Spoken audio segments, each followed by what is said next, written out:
Kerajaan Samudra Pasai terletak di Aceh dan merupakan kerajaan Islam pertama di Indonesia.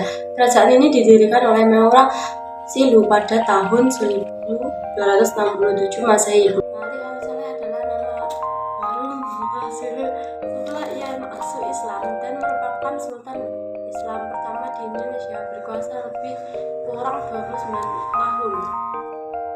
Kerajaan Samudra Pasai merupakan gabungan dari Kerajaan Pas dan Ora dengan raja pertama Malik As-Saleh. Masa kejayaan Samudra Pasai, wilayah Pasai pada masanya menjadi pusat perdagangan, membuat banyak saudagar dari penjuru dunia seperti India, Siam, Arab, hingga Cina datang untuk berniaga ke pasar. Tempat mendapat serangan dari kerajaan Majapahit, Kesultanan Samudra Pasai mampu kembali meraih masa keemasannya masa pemerintahan Sultan Malikah. Kemunduran Kerajaan Samudra Pasai. Kemunduran Kerajaan Samudra Pasai terjadi akibat serangan luar yang mengusik kedamaian di wilayah ini. Kerajaan Samudra Pasai yang hanya memiliki daerah kekuasaan di Aceh ternyata banyak mendapatkan serangan akibat kemakmuran yang dimilikinya. Pasalnya, kerajaan ini akhirnya dihancurkan oleh kekuasaan Portugis. Meski demikian, runtuhnya Kerajaan Samudra Pasai sebenarnya terjadi akibat tidak ada lagi penerus yang mampu memimpin kerajaan dengan baik.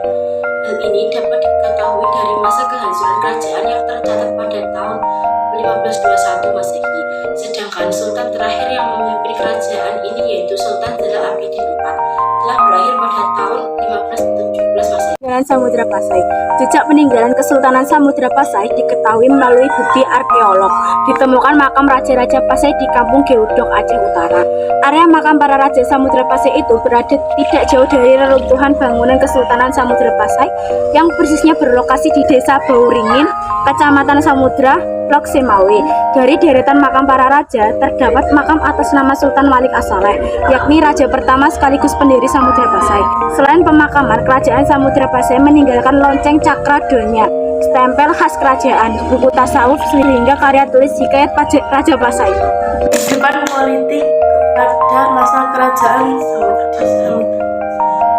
Setelah resmi menjadi kerajaan Islam, kerajaan berturak Islam Samudra Pasai berkembang pesat menjadi pusat perdagangan dan pusat studi Islam yang ramai. Daerah dari India, Benggala, Gujarat, Arab, Cina, serta daerah di sekitarnya banyak berdatangan di Samudra Pasai.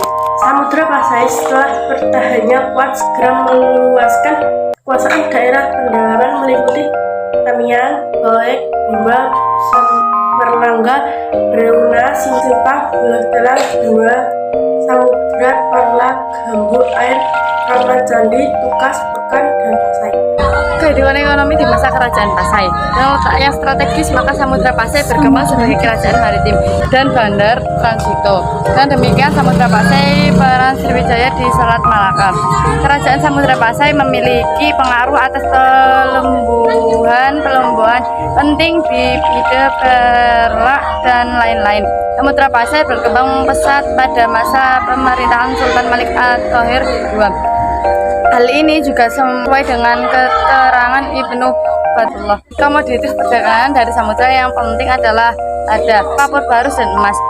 Dan untuk kepentingan perdagangan sudah dikenal uang sebagai alat tukar, yaitu uang emas yang dirham. Kehidupan sosial budaya di masa kerajaan Samudra Pasai. Telah disebutkan di muka bumi, Pasai merupakan kerajaan besar, pusat perdagangan dan perkembangan agama Islam. Sebagai kerajaan besar, di kerajaan ini juga berkembang suatu kehidupan yang menghasilkan karya tulis yang baik. Kelompok kreatif berhasil memanfaatkan huruf Arab yang dibawa oleh agama Islam untuk menulis karya mereka dalam bahasa Melayu.